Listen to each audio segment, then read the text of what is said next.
The cathedral bells rang with such force that the stained glass windows trembled, scattering shards of colored light across the polished marble floor.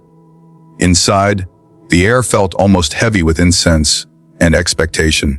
Every guest in the vast sanctuary sat upright, eager, alert, some whispering to one another, others straightening their expensive clothes, as if the occasion demanded not only reverence, but also pride. It was not just a wedding. It was an event the city had been waiting for, the kind of union that filled tabloids and business pages alike. Daniel Harrington, the millionaire investor, whose face often appeared on glossy magazine covers, was about to marry Vanessa Blackwood, a woman known for her beauty, poise, and charm in society's highest circles. Their names together had become a symbol of power and elegance, a modern fairy tale wrapped in silk and diamonds. The cathedral itself seemed to bask in the glory of the day. Sunlight streamed through towering windows, making the golden chandeliers glitter like falling stars. Rows of roses, deep crimson and pure ivory, lined the aisle, filling the air with a fragrance so rich it almost masked the nervous sweat of anticipation. The organ began its solemn, majestic hymn, each note rolling like thunder softened into velvet. Heads turned as the great doors swung open. There she was, Vanessa. Every guest held their breath, for she was radiant in a gown that sparkled with thousands of tiny crystals, each one catching the light and tossing it back in 1,000 directions. Her veil flowed behind her like a waterfall of mist, carried by 2 flower girls who looked like little angels in white. Her lips curved in a smile that seemed serene, but her eyes held the sharp gleam of triumph. She knew everyone was watching. She knew she had won. Daniel stood tall at the altar, his dark hair combed perfectly, his broad shoulders fitted into a tuxedo tailored so precisely it looked as if it were sewn directly onto him. His face was calm, even composed, but his jaw was set in that particular way of men who believe they are in control of everything around them. Beside him stood the priest, his robes shimmering faintly under the golden glow of candlelight. As Vanessa glided down the aisle, her hand holding the bouquet of white lilies and roses, whispers rushed like wind through the pews. "She looks like royalty," one woman murmured. "He's the luckiest man alive," another replied. Cameras flashed from the corners, journalists snapping photographs discreetly, for this was not merely a wedding, it was a headline. But then, from the farthest corner of the cathedral, a sound broke through the sacred atmosphere. At first it was faint, barely noticeable, like the whimper of a child muffled under thick cloth. Some guests glanced sideways, frowning, but quickly returned their eyes to the bride. Yet the sound grew, soft sobs, then a ragged sniff, the unmistakable sound of someone crying. The organ continued its solemn march, but the tension in the air began to crack. Daniel's brow furrowed. Vanessa's graceful steps faltered for a fraction of a second. The sobs grew louder, rising in uneven bursts, until even the priest hesitated mid-prayer, his lips pausing on sacred words. At the very back of the cathedral, half hidden by the towering marble pillars, a young woman in a plain gray uniform stood frozen, her hands trembling around the wooden handle of a broom. Her eyes were wet with tears, her chest rising and falling as though she had been running. Her brown hair, hastily tied back, had strands slipping loose across her pale, worried face. She looked as out of place in that moment as a sparrow trapped among swans. And then, before anyone could move, before anyone could hush her or drag her away, her voice rang out. "Stop!" The organ music crashed into silence. Gasps rippled through the pews. The bride halted, her hand tightening around her bouquet so hard a petal fell.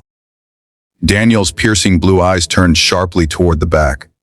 Hundreds of heads twisted at once, searching for the source of the voice that had dared to pierce the sanctity of such a moment.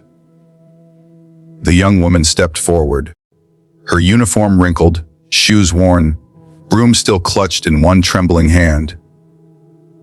She looked as though every bone in her body screamed at her to run, and yet something stronger, some desperate courage, rooted her to the ground. "You cannot marry her," she said, her voice shaking, yet somehow carrying across the vast cathedral. The words dropped into the silence like stones into still water, sending ripples through every listening ear. At first, no one spoke.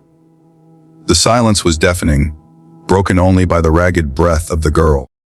Then, like a crack of thunder, Vanessa's voice tore through the stillness. "What is the meaning of this?" she hissed, her beautiful face twisting with fury. "Who dares?"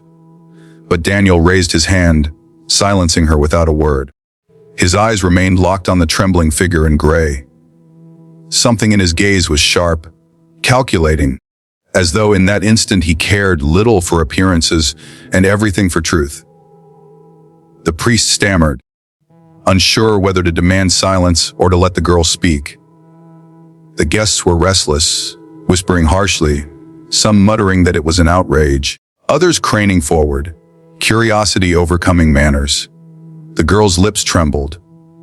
Her voice, though thin, carried the weight of a storm. "The woman you are about to marry is hiding the ugliest truth of all." A collective gasp swept through the room. Someone dropped a fan, the sharp clatter echoing. Vanessa's eyes widened, then narrowed to slits. Her painted lips curling in a snarl, she quickly tried to mask with a smile. "How dare you interrupt sacred vows with nonsense?" she said sweetly, though her voice quivered with rage. Daniel's gaze never left the girl. "What truth?" he asked, his voice low but resonant, carrying the power of a man used to being obeyed. The girl swallowed hard, clutching the broom tighter. Her knees shook, her whole body trembling under the weight of what she was about to say. She glanced once at the guests, at the cold disbelieving stares, then back at Daniel. Her eyes glistened with unshed tears, but there was fire in them too. I didn't want to say it here," she whispered, her voice cracking. "But if I stay silent, I will carry the guilt forever."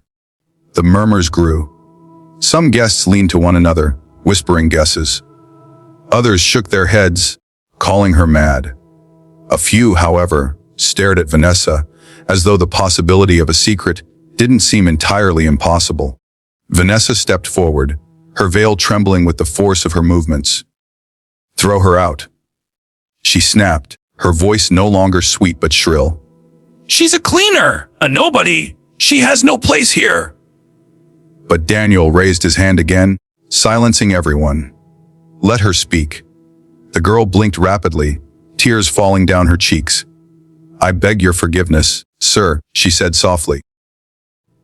"But if you marry her, you will regret it more than anything in your life." The cathedral seemed to hold its breath. Even the candles flickered as though straining to hear. Vanessa's chest rose and fell rapidly, her fury barely concealed. Daniel stood still, his eyes burning into the girl's, as though he could pull the truth straight from her soul. And in that suspended moment, with hundreds of witnesses watching, with the bride trembling in rage and the groom silent as stone, the poor cleaner took a deep breath. She knew the words she was about to speak would change everything. Not only for the man at the altar, not only for the woman in the diamond gown, but for herself as well.